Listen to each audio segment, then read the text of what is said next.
Chapter 19. I sat in the fire tower and watched the jays complain and dart about the treetops below. I was eye level with two buzzards that glided by occasionally and got so close I could make out their wrinkled faces. From where the bus was, I followed the blacktop road with my eyes, back the way we had come until it joined the main highway. I reasoned by looking at the sun. It was close to 8 o'clock when I saw the green truck turn off the highway and head towards the bus. I watched it move slowly around the curves like whoever was in it was taking his time and looking out into the forest. When it came around the left bend and the bus was about 50 yards in front of it, the truck stopped.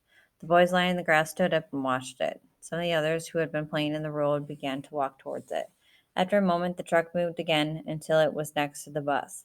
I watched until I saw a man in a brown uniform step out and began to talk with them before I started down the tower. On the ground, I shook Hale and Kid awake. We best be get going. The law's gotten here. Let's sleep a little longer, Hale said. You can't. They're going to come looking for us, and we've got to get far away from here. You ready, Kit? Kit nodded. I'm ready. We went down the other side of the hill and circled around the bottom where Kit and I had gathered the cattail roots earlier. The walking was easy as we strolled beneath giant pine trees that cast so much shade the forest floor lay free of brush. The skies were blue and the day was growing warmer. After a while, the trees thinned and we came to a thicket. Our blankets were caught and pulled by the briars. I showed them how to stuff them inside their pins and jackets so that we looked like three fat boys. We fought and picked through the briar thicket until we came to a clear gravel bottom creek. We found a tree that lay all the way over the water and began to walk across it. Do we still have to be fat? Kit called to me. I shook my head. Just fat in the stickers. Good, Hale said. We're hot. Take off your jackets and lie them around your waist. You'll have to carry those blankets again. We all took off our jackets and tied them. I draped my back blanket around my neck, and they did the same. Then I held my arms out to keep my balance and moved slowly across the log on the other side. When we were all across, we got on our stomachs and drank from the clear water. Afterwards, we lay back against a giant live oak to rest for a few minutes. I looked at my bright orange uniform and then at their white ones. We've got to make some new clothes. We stand out like deer tails in these things. Out of animal skins, right? Kit said. That's right. That's when I get my hat? Kit asked. Yep, I said. How much farther? Hale asked. I was about to tell I didn't know when I thought I heard something. I told him to get quiet while I stood up and turned my ear back down our trail. I held my breath and listened. After a second, I heard it again. Dogs are after us. I got ready, I said. Kit's eyes grew wide. Both of them jumped up where we were sitting. Dogs, Kit said. I was just listening, I nodded. Just one, but he's coming up fast, our trail. He's still a mile or so back. What the heck are we going to do about that? Hale said. I don't know yet. Hale started to say something but didn't. A worried look spread across Kit's face. What's it going to do when it gets to us, Moon? You two don't worry about it. Give me that knife, Kit. If the tail's not wagging, then I'll fight it. That's crap, Hale said. You can't fight a dog off with a crappy old knife, especially that one. We'll see, I replied. Perfect, Hale mumbled. Kit gave me the knife and I started walking ahead. After a few seconds, they ran to catch up with me. Pap had always told me that if you get in a fight with an animal, you have to get meaner than you ever thought you could. He said that if you have a knife, it's like a big tooth, and your tooth is bigger than the animal's. You might have a chance. But I knew that chance was slim, and I was scared. For the next 30 minutes, we sloshed our way through a cane thicket where water came up over ankles. All the while, the barking of the dog grew closer. This water will wash away our scent, won't it? Kit asked me. I shook my head. It's still all over this cane we're brushing against, Kit moaned. We broke out of the cane thicket and started up a long hill. Where we topped the hill, we faced a steep ravine that was covered in kudzu. I looked back at my friends and they stared down the trail in the direction of the barking. Might as well wait here, I said. We'll be tangled up down there by the time that dog reaches us. I'm getting up a tree, Hale said. Gonna watch your butts get chewed up. He dropped his blanket and walked over to a black oak that grew over the ravine. In a few seconds, he was climbing up the branches. Kit looked at me like I should tell him what to do. I swallowed nervously and nodded him. Go ahead and find one too, Kit. Are you going to fight him? I guess so. Have you ever fought a dog? No, and I don't aim for us to be sent back to Pinson. But I don't aim for us to be sent back to Pinson. The barking grew louder. I imagined the dog loping through the thicket and our scent from the cane stems following into its nose. I told Kit to get going, and he dropped his things and began to climb the black oak after Hal. I pulled out the knife and turned and faced the trail. I got into my fighting stance and concentrated on where I thought the dog would leap out. Chapter 20. The bloodhound burst from the cane thicket and leaped into my chest before I had time to study its tail. I landed on my back with him on top of me. My arms were tangled somewhere beneath me, and my legs were pinned down by the dog's weight. Kit and Hale yelled at me from in the tree. All I thought about was what it would feel like when the bloodhound took its first bite of me. I squeezed my eyes shut and waited, but the bite never came. The bloodhound licked me until I brought my hands up to shield my face. The tongue slapped me with slobber on my cheeks and forehead and turned over on my stomach. Stop, I yelled at the ground. But I felt my hair getting wet and cowlicked.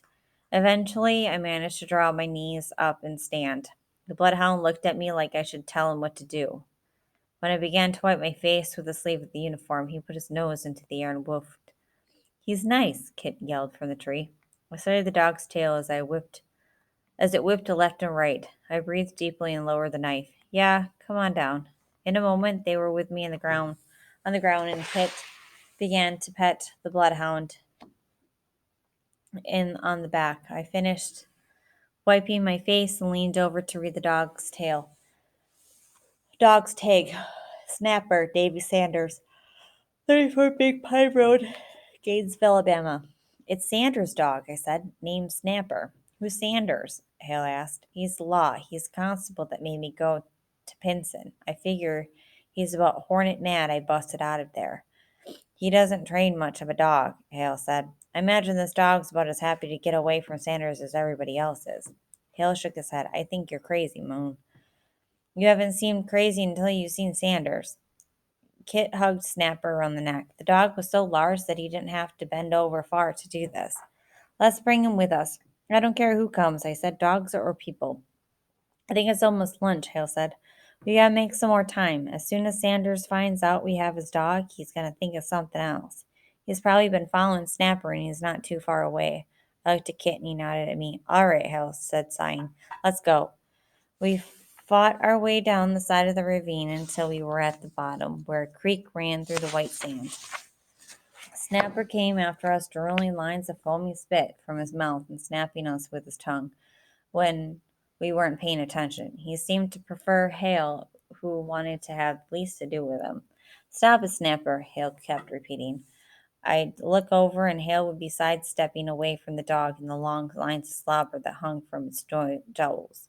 I hate this dog, he said. The sun was almost over our heads, and the day had turned warm. High above us, the wind brushed the treetops, but the forest was still and quiet in the ravine. We trudged through the white sand, which squeaked under our shoes, and didn't say much to each other. After we'd been walking a while, I felt myself getting hungry, and I started making plans to get food for all of us. I had been thinking long when we came up on a hickory tree that had covered the bottom of the ravine with its nuts. As soon as I explained to Hale and Kit what we found, we sat in the sand and began breaking the nuts open between rocks. We filled up on them and left over cattail roots, and afterwards even Hale agreed that he was feeling a little better. We eventually leaned back against the wall of kudzu, feeling full and listening to the rustle of hickory leaves. Well, that's nothing, I said. We're going to have fresh deer meat soon. Kit bent over and drank from the creek. He looked up at me and he took a swallow. We can drink from here, right? Wherever the water's running, I said. Just not where it's sitting still? That's right. Kit smiled and seemed proud of himself. I lay back on the sand and put a magnolia leaf over my eyes. You nappin'? Hale asked. I nodded. I figure we've got time to rest a little more. Sanders can't track us easy without his dog. Not this far. He probably already turned back. Good. It's about time you slowed down. Hale and Snapper and Kit lay on the sand next to me, and Snapper put his head across Hale's chest. Stupid dog, Hale said, but he didn't make him move. The creek trickled trickling past and the breeze swishing the treetops far. When I woke, drift off to sleep. When I woke, I could feel that the wind had shifted and the air had a touch of dampness to it. I pulled the leaf from over my eyes and wondered what it was that woke me. Then I heard a gunshot in the direction we come from, followed by a faint yell. Snapper, come here, you sorry son of a bee. Snapper had his head up, looking in the direction of the yell. I could tell by the sound that the gunshot had been aimed into the air. Kit and Hale woke up after the second shot and sat up and looked at me. He ain't turned back yet, Hale said. I guess we better get on, he said. He sounds mad. I had gotten the words out when Sanders yelled again. I know you're out there, boys. You're mine. You militia Dirks. You hear me? I got another dog back at the house. Great, Hale said. I'm going to whip him good, I said. No, you're not, Hale snapped. We're going to get out of here. I think maybe you shouldn't try to whip him, Moon, Kit said. All right, I said, come on. We gathered our blankets, and hurried down the ravine. Snapper trotted beside Hale, and I kept getting in his way. Hale continually tripped over him and told him to move. The Snapper walked against his leg. I think that hound likes you, Hale. Hale gave me a sour look and spit. Well, there's some crazy fellow back there shooting at us that don't.